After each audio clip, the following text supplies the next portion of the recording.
Owning gold or silver often involves more than simply diversifying an investment portfolio or choosing assets with a long-term track record of success. Many people decide to own gold or silver to take responsibility for their financial well-being instead of relying on the U.S. government's competence and goodwill. Politicians and government bureaucrats do not represent the interests of the American people. In fact, there are many times when they are diametrically opposed to each other.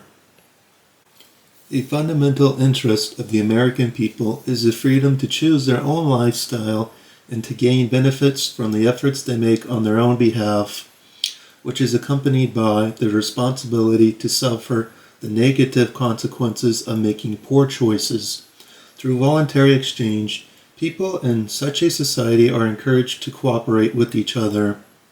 When people seek to maximize their economic gain, discrimination based on anything other than merit is minimized.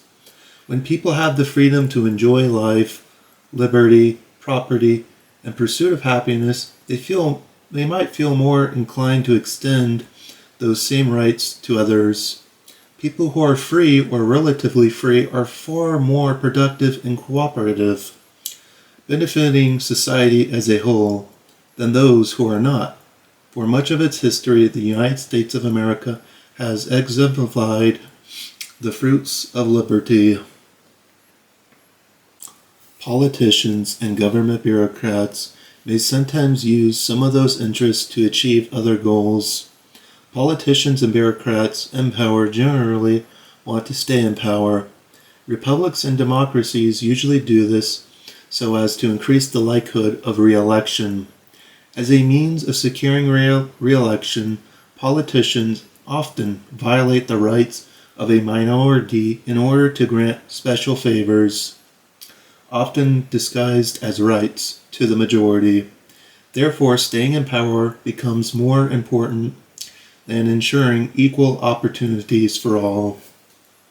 Government power often has the side effect of making the government the solution to problems. Most of the time, the problem being solved was created by a previous government intervention. Government encourages people to trust those with power by discouraging them from taking personal responsibility. Assets are not created by government in and of themselves. In order to bribe the masses, governments need assets to fund their bread and circuses. In order for governments to spend, they must tax, inflate the money supply, or borrow assets from the private sector. Paying taxes inflicts damages on those who pay them. The inflation of the money supply is effectively a tax on the entire population. A loan usually involves repayment in depreciated currency, which is effectively a tax on current and future generations. Government control of a nation's money has led to debasement and destruction of the medium of exchange for thousands of years. In the end, the currency, the economy, or the government have all collapsed as a result of the depreciation of the currency.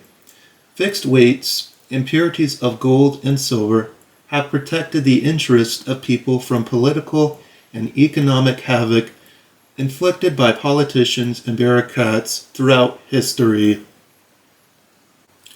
As the U.S. government attempts to portray itself as trustworthy and competent to manage the economy, it is engaging in the very activities which are destroying the U.S. dollar and economy. At the same time, it is trying to pacify its citizens with that image. Having to accept that your own government might be lying to you or concealing some truths can be intimidating.